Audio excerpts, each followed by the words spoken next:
Astrology isn't just about signs and symbols. It's a tool for navigating real life. Hello, and welcome to Astrology with Elisa. I'm your host, Elisa Dixon, and I'm so glad you're here. Let's dive in. Hello, everyone. I am so happy to be back here with you guys today. It was so nice to unplug for a couple of weeks. I really needed it. And now that I'm home, the sky is so different than it was when I left. Planets have changed signs. Some have gone retrograde. Everything just has a different feel to it. And I'm excited to talk about it. I came home thinking I'd jump right back into editing and releasing all of those Norwalk videos. How very Gemini of me. And I did work on them. They're actually coming together really nicely. And I was thinking maybe this is finally the week I drop one of those interview episodes. But then life happened. Lily had a friend over. The girls were out by the pool, and suddenly we heard this tiny little chirping sound. Not a regular bird, a baby bird. We started looking around, following the little chirp, and there he was, this tiny little fluff ball.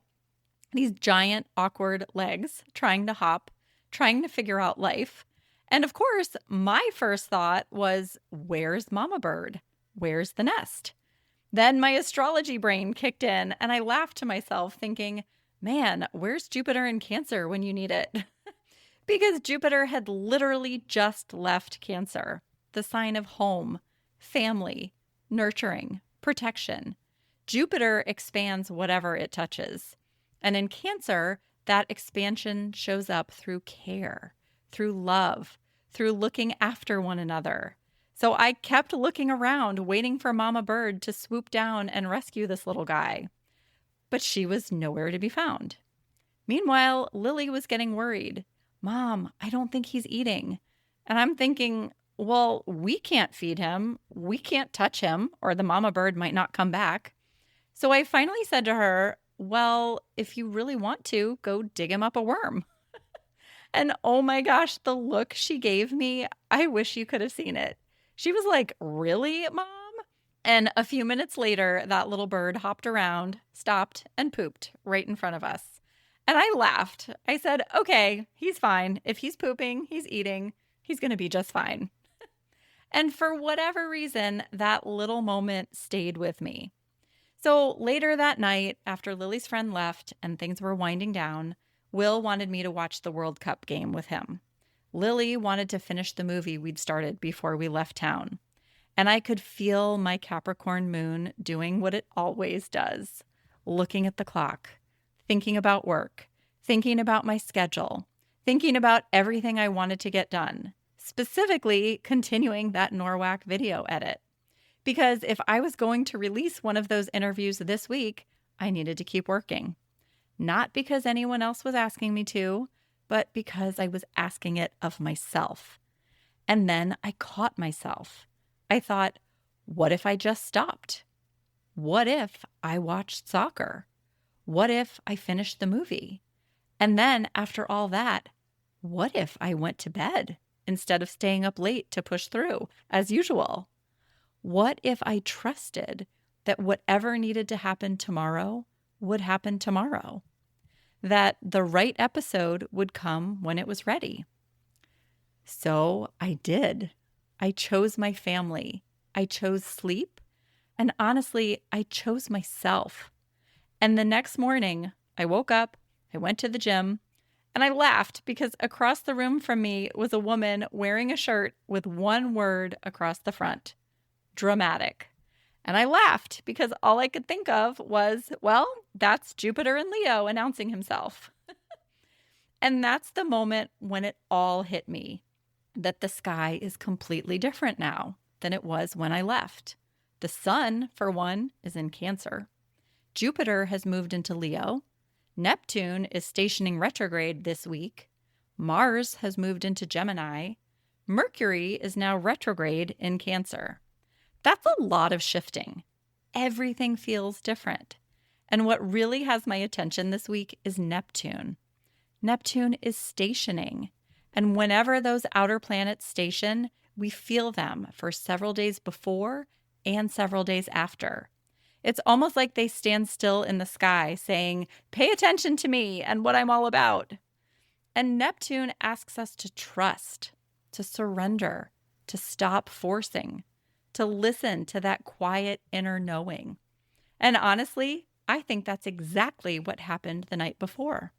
That quiet little voice telling me to pause, to stop looking at the clock, to stop forcing, to watch the soccer game, finish the movie, and to go to bed. There is no doubt in my mind that was Neptune. And what I find so interesting is that the sun is now in Cancer, a water sign, and Neptune is the ruler of Pisces and carries a lot of that Piscean energy with it. And Pisces and Cancer are both intuitive water signs. They're receptive. They invite us inward. They ask us to slow down, to listen, to soften, and to trust what we already know. And with Neptune standing still in the sky this week, commanding our attention, and the sun shining through Cancer, that intuitive, receptive energy is so strong right now. So then I looked at Mars. Mars is how we take action. And Mars in Gemini means that the way we're taking action right now is filtered through Mercury. And Mercury is retrograde in Cancer. So even our action and our drive, that's being invited to slow down, to reflect, to come from a quieter place, not rushing ahead, not forcing, just noticing. Mercury retrograde in Cancer is asking us to look back because Jupiter has just finished an entire year in Cancer. So what did that year teach you? What grew? What expanded? How did your home change? Your family? The way you care for yourself? And now what? Here's why I love astrology so much. All of this is so timely because next week we have a new moon in Cancer, a chance to begin again, to set intentions, not just in our literal homes, but in the feeling of home. How do you want home to feel? How do you want your family to experience you? How do you want to nurture yourself?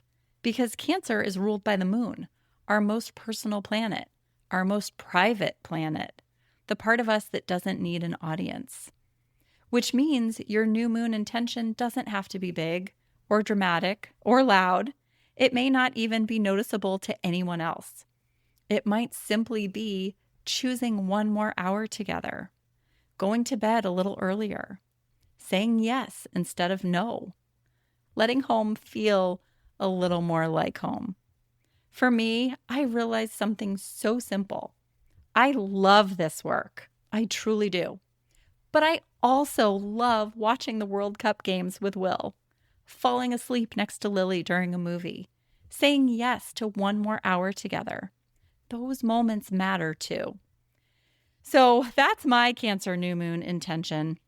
Not a dramatic life change, just one small shift, a little more trust, a little less forcing, and a choice that helps make home feel a little more like home. And maybe that's what the sky is inviting all of us to do. Not make any big changes, but just be aware. Make one small quiet change, one intentional shift. And it's funny, I keep thinking about that little bird. At the time, I had no idea why he had made such an impression on me. But by the next morning, after the bird, after the soccer game, the movie, seeing the lady at the gym, and all these shifts in the sky, I realized this little bird had quietly become the thread connecting all of this together for me. At first, I was convinced he needed someone to rescue him. But maybe he was never looking to be rescued. Maybe he was just figuring out how to be a bird. And maybe Jupiter spent the last year in Cancer giving us exactly what we needed, helping us grow, helping us feel supported. And now it's our turn to wobble a little, to trust ourselves, to make one small, quiet change, and to realize we've got this. All right, you guys, before I go, I have one more really exciting thing to share with you. My friend Emily from Emily Lunar Astrology in the United Kingdom has invited me to be a guest on her YouTube live show on Sunday, July 19th. That's 1 week from this upcoming Sunday. And you guys, I am so excited. And the timing couldn't be more perfect because we're going to be talking all about Cancer season themes: home, family, nurturing ourselves, intuition, and really weaving together the threads that connect us to the people we love. Knowing Emily, it's going to be a really thoughtful conversation. And if you'd like to join us live, mark your calendar for Sunday, July 19th at 10 a.m. Eastern Time. How cool is that? I'll put the link in the show notes so it's easy to find. I would absolutely love to see some familiar names in the chat. As always, I love and appreciate you all. Thank you so much for listening. Take care, and I'll see you next time.